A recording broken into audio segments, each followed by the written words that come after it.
Sama kayak virus yang bikin flu di tubuh kita, kabar palsu itu cepat menyebar kemana-mana.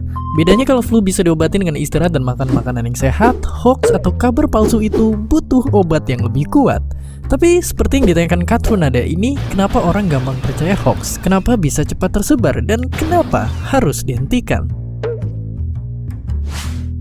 Jawabannya karena bias konfirmasi. Oke, jadi gampangnya kita seringkali nerimain sesuatu tanpa dipertanyakan dulu karena informasinya bikin kita setuju.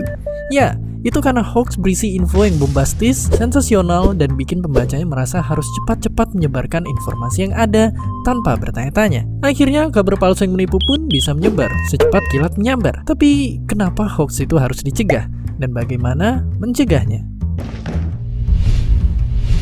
Simpelnya, karena hoax itu jahat. Saking jahatnya, hoax ini sering dipakai sama politikus buat ngejatuhin lawan, dipakai sama teroris buat menyebar ancaman dan ketakutan, sampai orang-orang kurang kerjaan yang hobinya niupin rasa kebencian. Intinya jika dibiarin, kebohongan yang diulang-ulang akan dipercaya sebagai kenyataan.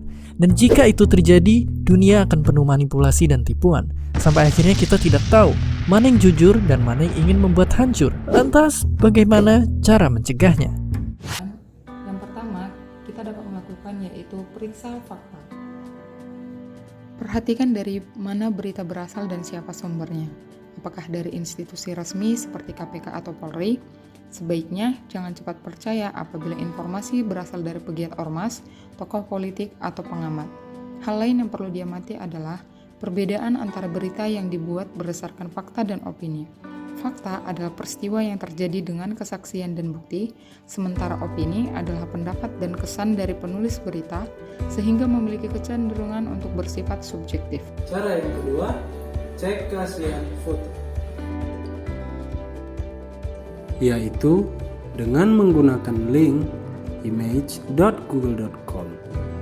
Kita dapat mengecek keaslian foto, lalu membandingkan foto dengan fitur drag foto, kemudian drop foto pada kolom yang tersedia.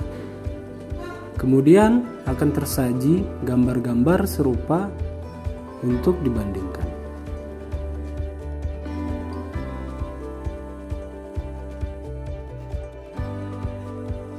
Adapun langkah selanjutnya untuk menahan hoax adalah dengan mengikuti grup forum anti-hoax.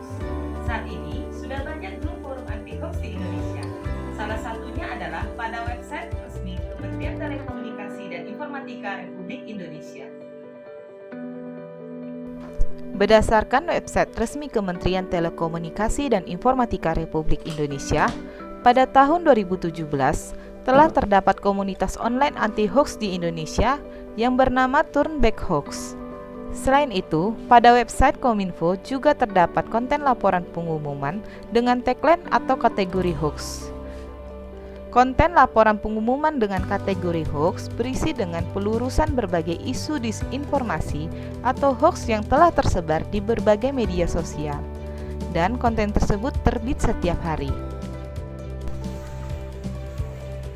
Adapun penangkal hoax selanjutnya adalah berhati-hati dengan judul yang provokatif.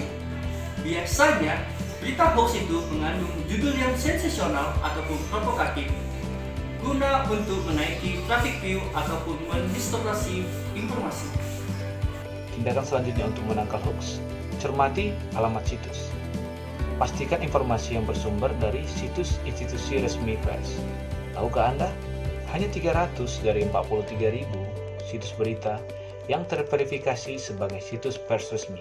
Sehingga kita dituntut hati-hati dalam memperoleh setiap informasi yang kita dapatkan dari media berita, dari website, ataupun dari media elektronik lainnya.